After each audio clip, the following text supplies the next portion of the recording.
that's been incredible to bring a band of young people to come to camp, because it gives them an opportunity to meet these celebrities and really get guidance and realize that, you don't have to get drunk, you don't have to get stoned to be successful. Hi, this is Steve Longo, drummer, producer, all-around musical person. And we're on the All Over the Place podcast, where the fun sanity never ends. Hello and welcome back to All Over the Place. I'm your host, Eric Provazic. Feeling a little Brenda Vaccaro coming down right now. A little raspy throat going on with coming out of head cold. But we're plugging through. There's a show about rock and roll tonight, so I got to suck it up. And I want to bring back to the show Marty. How you doing? Hey, there he doing is. Well. All right, and also coming back to the show, Kathy Rankin. How are you, Kathy? Our Rush fanatic. Good. Hey, Kathy. Awesome. Good to see you again. Hello, Marty. Because right now we have got with us celebrating 30 years of the Rock and Roll Fantasy Camp. Welcome to the show, David Fishof. Thanks for joining us, David. Thank you for having me. 30 years. Wow. Even I'm surprised. It doesn't seem like a day goes by, because I really love what I do. I'm passionate about it. And the rock camp has been fun for me. I get to change people's lives through music. And what's exciting is that we not only do we get to change the campers' lives, but we've on many occasions have changed a lot of the rock stars' lives. So it's why I'm still in business, because they enjoy it as much as I do, and as much as the campers do. And obviously, you're a lifelong fan of music, so getting to bring these two worlds together. What was the initial inspiration to make this happen for everybody? Well, I created the Ringo and the All-Starr band, and prior to that, I did the Monkees, I did Dirty Dancing, and no one thought that Ringo tour would ever last. They never believed that you could bring four people. You can bring not four people, you can bring 10 band leaders together and to go on tour. It's one thing to do a one-night charity benefit, but to bring them to go on tour with all these egos, how's it going to work? And so the fourth show at the Garden State Arts Center, New Jersey, I'm having dinner with the president of Radio City, and because Ringo wanted to play Radio City, so I invited him to come down to the show. And all of a sudden, Clarence Clemens walks by my table, and I'm having dinner, and he says, "Fishof, I'm out of here. I'm not doing this anymore." And I said, "Well, what's going on?" I had mortgaged my home and to come up with all this money, because I'm a promoter. And the next thing, Nils Lofgren, he walks by, says, "Fishof, I'm out of here too. This thing's not going to work." I said, "What's going on, Nils?" He said, "Levon Helm and Joe Walsh are having a fight, and you better go out there and you better stop it and go down to the dressing room." So I was looking for Ringo, because these were his friends or his contemporaries. I'm basically 10 years younger than all these young rock stars, and I couldn't find them. So I walk into the dressing room, and I see Levon Helm with a knife and blood in his hand. I see Joe Walsh with a glass bottle that's broken with blood all over his hand, screaming at Levon and saying, "You screwed up my songs," and they're fighting back and forth. And I walk in there and I say, "You guys are a bunch of babies. Are you nuts?" And they both turned around, spit blood in my face, and threw, pushed me away, and they stuck their tongue out at me. And they really played a joke. And you'll be able to find this joke on YouTube. Just Google Ringo Starr and David Fishof, and you'll find it there to put it in here. But at that time, after I got to see that. Yeah, they thought it was funny. To me, I almost saw my house go down the river. And but I saw how much fun they had, and I was touring. It was just me and the band, and I kept saying to myself, I could give this to a fan. What an amazing experience just to be with these bands. It was an incredible experience. And like Joe Walsh said, he said, "We have a democratic band. Whatever Ringo says, we do." And it was really amazing experience. And I guess that incident just prompted me to do Rock and Roll Fantasy Camp. So that's when I came up with the idea to do it. David, I have a question. I want to go back even further than that, because didn't you start out as a sports agent? I sure did. I was a sports agent, and I represented over 35 ball players, including Phil Simms, Lou Piniella, and yesterday's Super Bowl. I was really excited because one of my campers is the coach of the Seattle Seahawks, the offensive coach, John Benton. And I was a sports agent for many years. And then all of a sudden I got a call from someone asked me if I wanted to represent the association. And I said, the association of what? I had never heard of the association, but I shared office space with Shep Gordon and all these music managers. And Oh I just man. saw the gold records on the wall. And I said, wow, I want to get one of these one day. So I took on the association. Not that I was ever going to get one from them, but I created these package tours. And then in 1986, I brought the Monkees back. I had the idea to bring them back. And unbeknownst to me, MTV was on the 7th floor of the building, and I'm on the 7th floor. They're on the 8th and 9th floor, and they decided they're going to do 24 hours of Monkees, and I had the band ready to go on tour. So I went on sale, and we sold 30,000 tickets a night. It was incredible. Wow. So stadiums. It was the biggest tour in 1986, and I worked together with MTV, and I helped promote them. They helped promote me, and it was really magic. So is that how you got the bug? It just happened that you shared office space with these guys and got to know them, or did you have a love of music and entertainment even before that from maybe somebody in your family? Right. So it was my brother. My brother was a drummer. He loved Ringo. He loved Jack Bruce and Cream, and he loved it. I was a sports fan. The older brother, he got all the chicks, and they wanted the drummer. So I said, well, I got to get into rock and roll, and so, but that's really how it started and for me. But I was a sports agent, and I have a movie that's free on Amazon Prime that it's called Rock Camp, and it really it's really a great film. It tells the story about the 25th anniversary of Rock and Roll Fantasy Camp, it's been really exciting. It's been a lot of fun. The camp for me is like, I get to wake up every day and come up with and create a new idea and come up with a concept. And, I got a camp coming up with Tommy Lee. I got a camp coming up with Roger Daltrey. And Kim Thale just wrote to me, said, David, I'll do a camp in the fall. So, if it wasn't for the experience that they love, I mean, it really is the rock stars. You can't force these people to come and jam with people, but if they love it and they want to do it, it works. And I think they really love what I do. So you're not going to get all of them, but a lot of them have been really there to really assist me in giving people their life dreams. Yeah, David, I just attended because I'm friends with David Ellefson, and yeah, he played on a song that I did, and we both are here in Arizona, and you had the camp just recently here in Arizona. And he's like, well, Kathy, you ought to come down and see a little bit about the camp. It is wonderful. It was so fun to see there was young people, there was older people living out their dreams, but some of them have real talent and just blossom when they have this instruction from these great musicians that they've looked up to their whole lives. And then you can tell, you're exactly right, the musicians are having just as much fun. Alice and Rob Halford, just incredible. What an amazing human being. And so is Alice, and to have them just jamming with the campers. But but what I love is that what I learned in 30 years, and I was asking Eric and Marty, how come they never came to camp? And basically, I think what happened, what I learned to camp is, if you play with people that are better than you, then you're going to get better. And and I don't know if you met Britt Lightning, our musical director. But I just worked with her actually. Yeah, so Britt, she's amazing. She puts the amazing.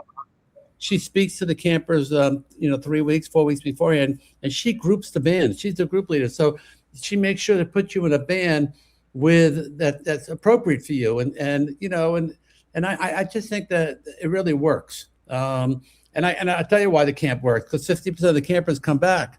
The other 50% eventually come back, because we take it to such a high, a natural high, where you get your dream. Joe Perry said a great line. He said to a guy one day, he said, "What do you do for a living?" Guy says, "I'm a lawyer, and on weekends I play guitar in my band." He turns to me and says, "You're full of shit." He says, "You're a guitarist first. You do all that legal BS to pay for your guitars." And it's really, that's what camp's about. And I guess during COVID, we also got such a great, a lot of people picked up guitars and picked up keyboards and instruments and drums. So it made it, makes it that people really want to play an instrument. And then you get the young people.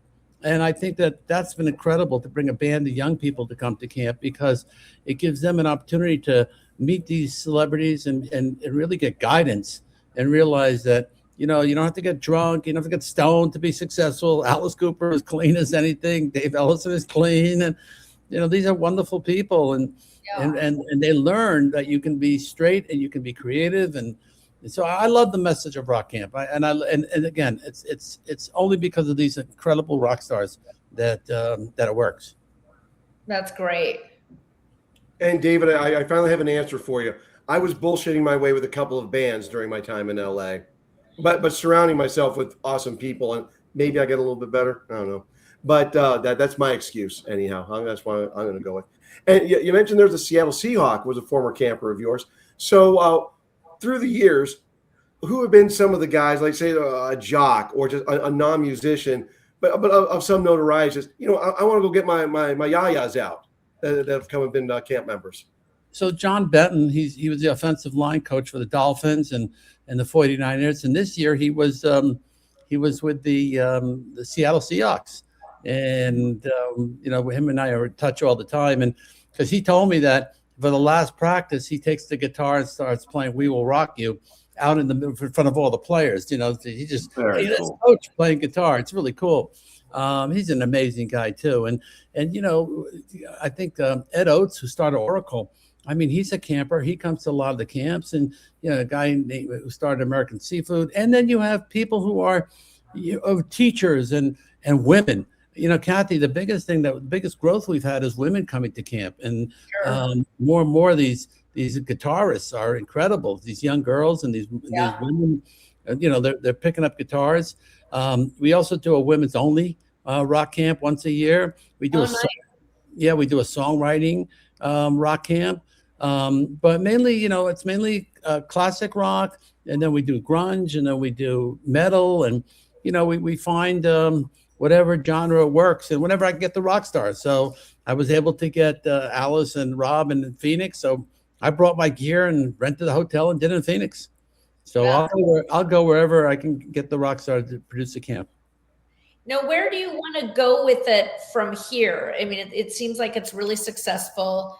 The camps are always full. What's the next step for it, do you think, in the next few years? That's a great question. So number one, I'm just finished a movie called The Bridge that was produced by Kevin Bright from Friends. He was the executive producer of Friends. I brought 10 Israeli musicians following October 7th to Rock and Roll Fantasy Camp and gave them an opportunity to go through camp. It's an incredible film. Slash is in it. Gene Simmons, Paul Stanley is in it. Alice is in it. And what we did is I had a bunch of issues. I couldn't tell anybody what I was doing. I had gone to the funeral of there were 3 hostages, and one of the 3 hostages was a drummer called Yotam Chaim. He was a metal drummer, and they got shot by mistake. And I was down south in December, following October 7th, visiting my son, and I got a whole tour down there from the mayor. And she said to me, "David, I have to leave." And I said, "Where are you going?" She said, "I have to go to this funeral." And I said, "Who?" And she told me it was Yotam Chaim. I said, "I want to go to that funeral." And I showed up to the funeral, and his brother's a drummer, his father's a drummer. They laid out the sticks, and they laid out the drum set, and they did a 20-minute drum solo, and then they threw the sticks in the grave. And I said to my best friend Sam, who is an officer in Israel, and I said, "Let's find 10 Israelis. I can change their lives. I can change their lives." And I'm hoping to bring 10 Ukrainians, musicians also. I'm going to try to find them also. And because I know that rock camp can change their lives. Well, these 10 Israelis came to camp, and they had the most incredible experience. They performed at the Whiskey. They performed at the Viper Room. They were just given such love by everybody. I went back to Israel, and I told their stories, and I saw how much we changed their lives. And then I went to Diane Warren, and I said, "Diane, can I get a song?" And because Kevin Bright said to me, "Find a song." And 20 minutes later, she sent me a song that they recorded. Wow. The film's The Bridge. We're now trying to play film festivals with it. And so I love making movies. I also got an offer to do a TV series recently that I'm working on to create, unlike creating The Best Voice, or American Idol, we're going to try to find the best band. And there's some great musicians out there that we're going to look to put together. And so I'm working on that. And then I see us expanding. I got a call today from London. I think I found someone there who wants to operate a camp in London, and take it over the pond.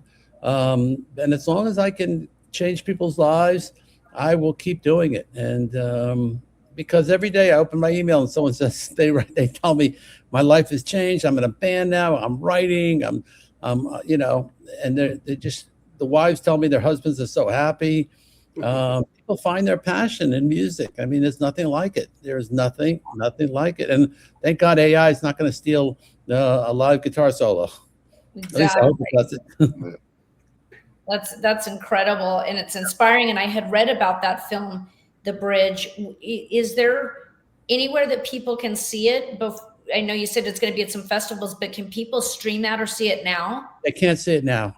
Because I'm waiting to get into festivals. The key is to get to festivals. Once you get in the festivals, but UTA is representing the film, and I think once we get a couple of festivals under our belt, then our goal would be to release it, and hopefully, like a Netflix will take it. And but I think it's non-political. It just really shows you how music heals, and what these people went through, and it's just incredible to see how their lives were changed, and how smiling in their faces. And I just hope I can find a way to keep doing it for more and more people, because I'm very lucky. Yeah, I would love to see that film. It sounds powerful. Yeah, for sure. Very powerful. And powerful. Music, the greatest uniter as far as I'm concerned, and the greatest healer. And I'm looking forward absolutely to this. Yeah, you will love the film, and I'm excited about celebrating my 30th anniversary. I mean, this is so cool to have Roger Daltrey is going to do the camp on April 23rd in Miami with Simon Kirk and Simon Townsend and Steve Morris. I mean, and I got a lot more special guests coming for that, and then Tommy Lee and John Five, and who else? We got a couple more stars that are going to do that, and so that's going to be in Los Angeles. Camp's fun. It really is. I mean, to be able to jam with these incredible musicians, and I get a kick out of how much they enjoy it. To me, that's when you get a guy like Slash came to camp and he spent 12 hours. He said it was the hardest thing he ever had to do. Or Sammy Hagar says in the movie, he said, this is the hardest thing I have to do. But they're smiling. They feel good working with people. Yeah. Well, it's really nice to be able to bring fans and players together directly where they can really connect, because sometimes that gets lost when you get super successful. A lot of musicians like to go back to the days when they were playing in the clubs and coming up, because you get that intimate experience, and sometimes that just gets a little lost. And it reminds these people what it was like when they first started. Right. And I have so many great stories, but Jerry Cantrell, he comes into camp, and I said, Jerry, I have food for you in the green room. He said, no, David, I'm going to sit down. He sits down on a table with the campers. He said, David, this is what your camp's about. He says, me, getting back to doing how I started, and for them, he lost two guitars. Two of his guitars were stolen. And, if you Google it, two of my campers went out and hired private eyes and found them his favorite guitars. So a lot of these, cool. To me, the friendships that, Roger Daltrey says to me, he says, all your campers are in the front row of the shows. I said, well, the problem is they jam with you. They can't sit 10 rows behind. They're all coming to see you. And it is really amazing, the friendships that they get. It really is. It's amazing, the friendships that they make amazing friends, and they make amazing friends. So I think that that's what makes camp so unique. And I want to encourage people to go to rockcamp.com, get all the information on all the things David's talking about. And coming up very very soon on February 23rd, you're going to have the induction ceremonies at the Whiskey Go. Yes. Make sure you go to eventbrite.com to get your tickets for that, because you've got Sebastian Bach, Stephen Perkins from Jane's Addiction, Tony Franklin from The Firm, Valerie Franco from the latest incarnation of Spinal Tap, Mike Kroger from Nickelback. And just make sure you head out and see this and get to experience everyone being celebrated for this. And and David, Really, why was it so important to get that down with the whiskey? we did it 3 years in a row, and it's just such a great place to celebrate these incredible musicians. But I want to celebrate the campers too, who've accomplished so much. You'll see. I hope you guys can join us, be our guests. And Britt's going to host it, and Tommy London from XM Radio, and you'll see how amazing it is what these people have accomplished. So it's incredible. Yeah, there is a rush to being on that stage, just the history of that stage. I only got to introduce a band I was managing, and I get goosebumps thinking about it. So, yeah. Well, thank you so much for having me. Oh, Dave, well, thank you for joining us. And again, folks, make sure you head over to rockcamp.com and make sure you get out there on the 23rd of this month over at the Whiskey A Go-Go. Get your tickets at eventbrite.com. Thank you. Thank you so much. That was amazing. Yeah, David, I love it. Your passion really shows through. You can really feel it. Thank you. I enjoy. Right. Thanks again, David. Take care. Okay. Take care. Great meeting you. Jesus Christ. I had no idea. Really this guy's cool done, stories. not only has he done amazing shit, he is as busy as anyone. I mean, holy crap. Yeah. And I didn't have a chance to thank him about it.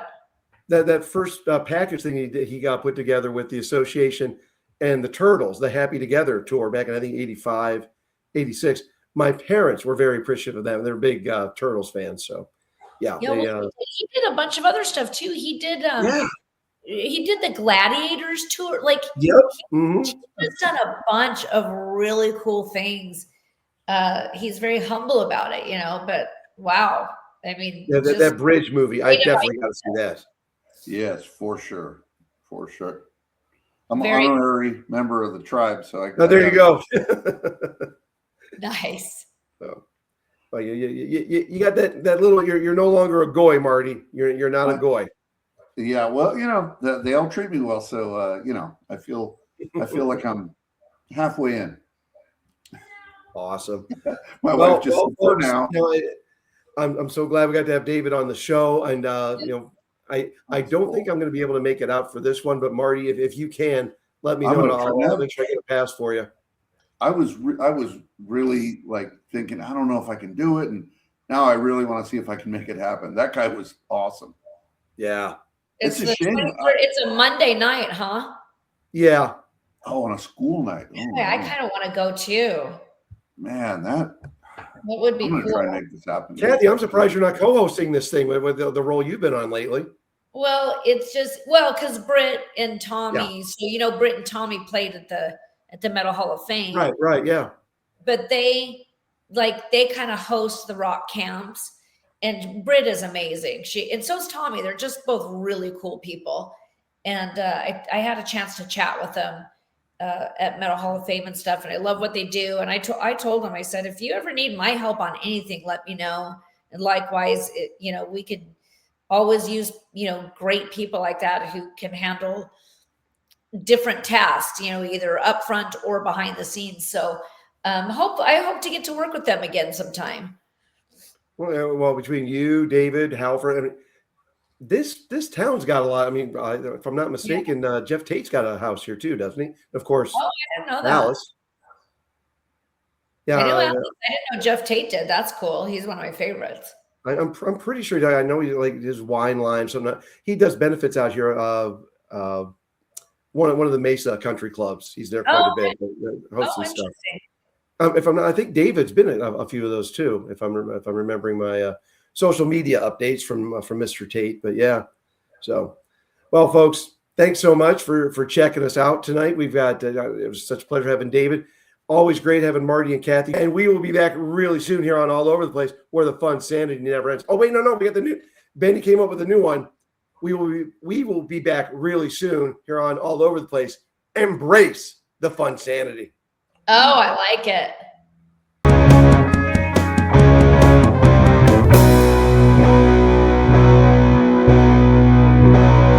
All Over the Place, where the fun sanity never ends.